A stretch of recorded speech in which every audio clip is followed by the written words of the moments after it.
Les secrets cachés de la prière en islam. Transformez vos 5 prières quotidiennes. Vous accomplissez la salah chaque jour. 5 fois. Vous vous tenez debout, vous vous inclinez, vous vous prosternez. Mais si je vous disais que vous passez à côté d'une conversation secrète avec Allah, un dialogue vivant où chaque mot que vous prononcez reçoit une réponse directe du Créateur. La plupart des musulmans l'ignorent, mais comprendre ce secret peut transformer votre prière en une connexion spirituelle profonde qui touche le cœur et l'âme. Le secret des ablutions, wudu. Avant le premier Allahu Akbar, tout commence par le wudu. Beaucoup le voient comme une formalité, mais il s'agit d'une préparation spirituelle. Imaginez rencontrer un roi. Vous ne vous présenteriez pas négligé. Le wudu purifie le corps et prépare l'âme pour la rencontre avec le roi des cieux et de la terre.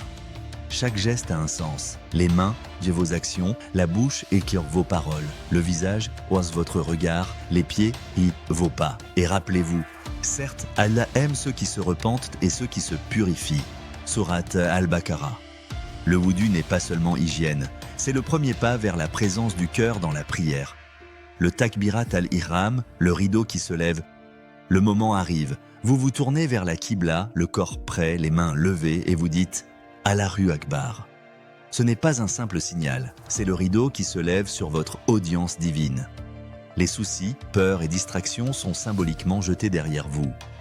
Allah est plus grand que tout, plus grand que vos problèmes, vos joies, vos tristesses, votre ego. Ce premier geste détermine le ton de toute votre prière. Entrez avec conscience dans ce moment garantit que le cœur suivra le corps. La sourate Al-Fatiha, le dialogue divin. Al-Fatiha est sa clé de votre conversation avec Allah. Selon un hadith Qudsi, j'ai partagé la Fatiha en 2 moitiés entre moi et mon serviteur, et il obtiendra ce qu'il a demandé.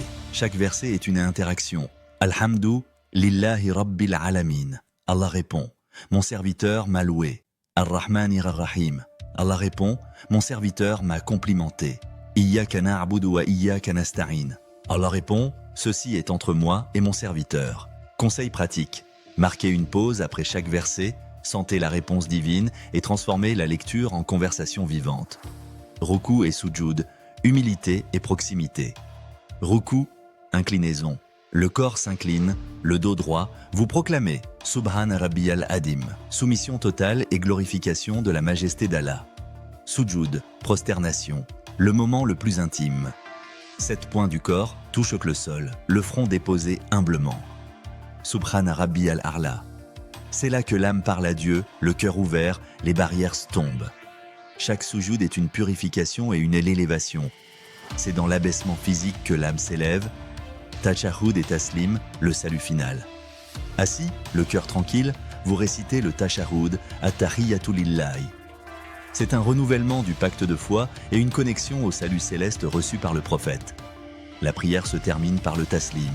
Assalamu alaykum wa rahmatullah. Vous quittez la prière en répandant la paix autour de vous, fortifié et ressourcé. La salate n'est pas une case à cocher, c'est le dialogue le plus important de votre journée. Un rendez-vous intime avec Allah. Chaque geste, chaque mot, chaque pause a un sens. Comprendre cela transforme votre prière de rituel automatique à source de paix, de guidance et de lumière.